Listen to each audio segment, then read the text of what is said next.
Welcome back to your free Active Directory training course. In this video, I will look at some of the new features of Windows Server 2008, Windows Server 2008 R2, and Service Pack 1 for Windows Server 2008 R2.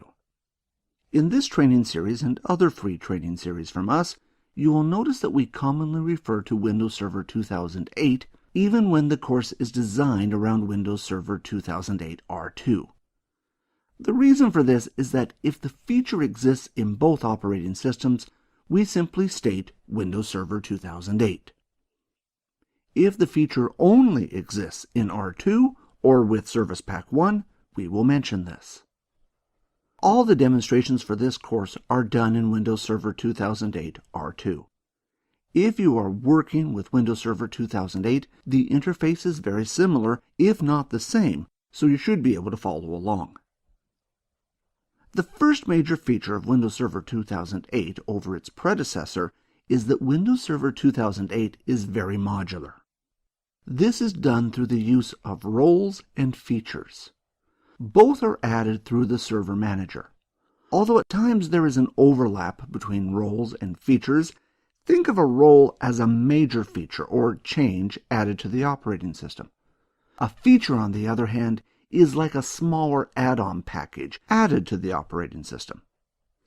Some of these roles and features in Windows Server 2008 were available in Windows Server 2003 as downloads from Microsoft. In Windows Server 2008, these have been integrated into Windows Server 2008 and you no longer need to download them.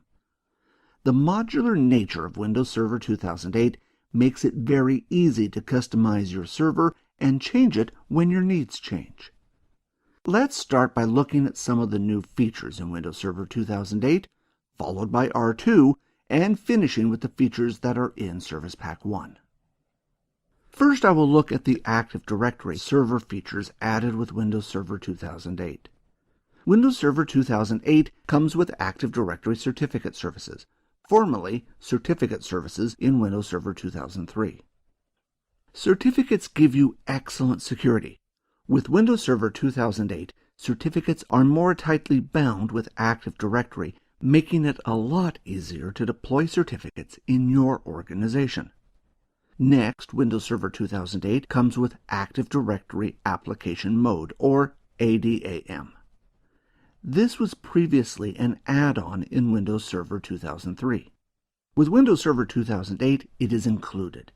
ADAM is a non-operating system service, unlike Active Directory.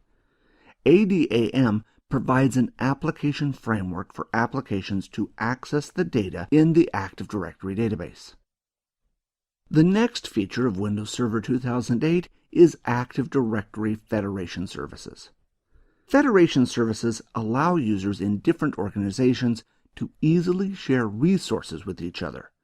This is designed for circumstances where the users are not part of your company and may be a partner or supplier. Federation Services provides the infrastructure for the two organizations to have access to each other's resources. All this is done without the need for both organizations to share Active Directory infrastructure. When done correctly, the supplier or third-party organization should be able to access resources on both networks with a single sign-on. The next feature of Windows Server 2008 is that it comes with Active Directory Rights Management. Rights management is software designed to protect your intellectual property. For example, you could protect an Office document from being copied or even printed. Next, Windows Server 2008 supports read-only domain controllers.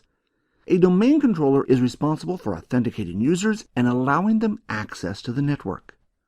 A read-only domain controller is used in places where physical security of the domain controller may be a concern. A read-only domain controller cannot make changes and, if stolen, can easily be removed from the network without any loss of security. The next feature of Windows Server 2008 is Active Directory is now restartable. If you have a problem with Active Directory, you can stop and restart it like any other service. Previously, you could only do this by rebooting the server. Active Directory now supports granular password policies. Previously, if you wanted to have a different password policy, for example, you want to enforce longer passwords for certain users, the only way this could be done was to have separate domains.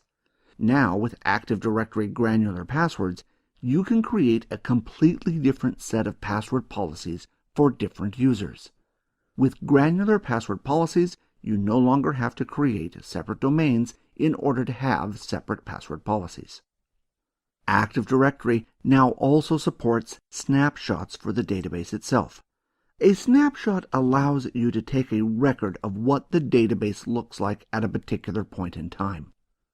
Once the snapshot is taken, you can restore the database back to what it looked like when the snapshot was taken.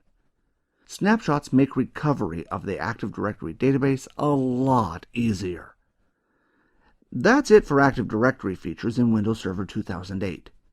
Let's look at some of the non-Active Directory related features that Windows Server 2008 has. Windows Server 2008 now has self-healing NTFS file system. If Windows detects a problem with a file on the hard disk, an NTFS worker thread is started to correct the problem. In the old days, you sometimes had to reboot your server and run a low-level check disk when the server started up. Hopefully, with a self-healing NTFS, rebooting the server to perform a disk check is a thing of the past. If you are using terminal services, you may have suffered delays for creating new sessions on busy servers. This is because terminal services could only create one session at a time. If a session was in the process of being created, the next session had to wait until that session was created. Windows Server 2008 can now start 4 sessions at once, in parallel, reducing the wait time users have to wait to access busy servers. Windows Server 2008 now supports clean server shutdown. Previously, what would happen is that all the processes on the system would be given a signal that the server is shutting down. All processes on the system would then have 20 seconds to shut down. For an application that has a lot of data to write to the hard disk, or a printer with a big print job currently printing, 20 seconds is not enough time. With Windows Server 2008, the processes on the server are now given as much time as they need to stop cleanly, as long as they are still responsive. If Windows Server 2008 thinks the process has crashed or hung, it will reboot the server regardless. This ensures your services get time to shut down correctly, and a stuck process does not cause the system not to reboot. The next feature is Server Core. Server Core is a version of Windows Server 2008 without the graphical interface. Not having the graphical interface means that the server has less software and drivers. This reduces the amount of memory required to run the server and also reduces the attack surface. The attack surface is defined as the number of ports, services, and software that an attacker could use to compromise a system. More software running is more software that needs to be patched and has the potential to have a security issue that a hacker may be able to exploit. Windows Server 2008 comes with a new role called Hyper-V. Originally, Hyper-V was not included with Windows Server 2008 when it was first released, as it was not finished in time. It was later made available as a download and through Windows Update. Hyper-V provides a native virtualization solution to run your virtual machines. The next feature with Windows Server 2008 is PowerShell. This is available as a download for Windows Server 2003, but is included in Windows Server 2008. PowerShell is a command line interface designed to replace the old MS-DOS style command line prompt. PowerShell is a lot more powerful than the command line and has better support for interfaces such as .NET. There are more new features in Windows Server 2008, but this covers the major ones. The next features that I want to look at are the new features that are in Windows Server 2008 R2. The first feature is Branch Cache. Branch Cache allows files to be cached on a local network rather than copying them over the wide area network again. Branch cache only works with Windows 7 clients. The next feature is Direct Access. Once again, this feature only works when combined with Windows 7 clients. Direct Access allows users to connect to the corporate network without having to create a VPN connection. A Direct Access connection back to the office will be made automatically when the computer is connected to an Internet connection. Windows Server 2008 R2 adds support for the Active Directory Recycle Bin. The Active Directory Recycle Bin allows you to recover Active Directory objects after they have been deleted. For example, if you deleted a user account, you could recover the user account and any security attached to that account. Previously, in order to recover deleted objects, you would have needed to reboot the server from safe mode and restore the Active Directory objects. The next feature you have is Starter Group Policies. Group Policy allows you to deploy settings to computers in your enterprise. Starter Group Policy allows you to create a template group policy. If you are deploying a lot of similar group policies, a starter group policy will save you a lot of time. There are quite a lot of changes in Windows Server 2008 R2, but this covers the major ones. Next, there are the features that Service Pack 1 adds to Windows Server 2008 R2. Service Pack 1 contains many improvements and fixes based on customer feedback. There are over 600 updates and fixes. A lot of these are available through Windows Updates, but installing one service pack is generally a lot easier. As well as these updates, there are two major features added with Service Pack 1.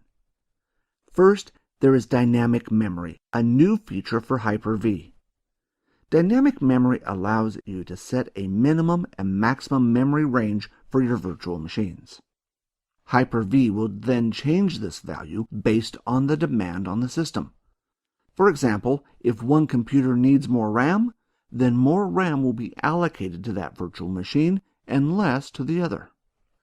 The essential idea behind dynamic memory is that all of the virtual machines on the system will not need the entire RAM in the computer at once. In some cases, one virtual machine may be put under a lot of load and needs additional RAM, but any other time it needs very little. When this occurs, RAM from a pool is allocated to this virtual machine. When done correctly, this allows more virtual machines on the one server without sacrificing the performance of the other virtual machines.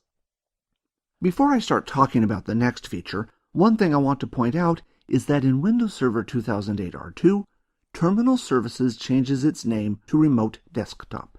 Essentially, Terminal Services and Remote Desktop are the same thing, just consider Remote Desktop as a newer version of Terminal Services. The next new feature is Remote FX. Remote FX allows graphical intense effects like Aereo, Windows Graphics Interface, to use 3D hardware on the server rather than on the client. This means that if you connect to a terminal server using old hardware, the terminal server would perform all of the 3D rendering on the server and send the result to the client. This means that your old hardware that is being used for remote clients that don't support 3D can start displaying 3D. This does mean that the 3D load is being moved from the client to the server. However, if your server can handle the load, it means that you won't have to upgrade the hardware on your clients. That's it for all the new features in Windows Server 2008, R2, and Service Pack 1. Not a complete list, but covers all the major changes. In the next video, I will look more at some of the protocols that make Active Directory work. For more free videos, please check out our website or YouTube channel. Thanks for watching.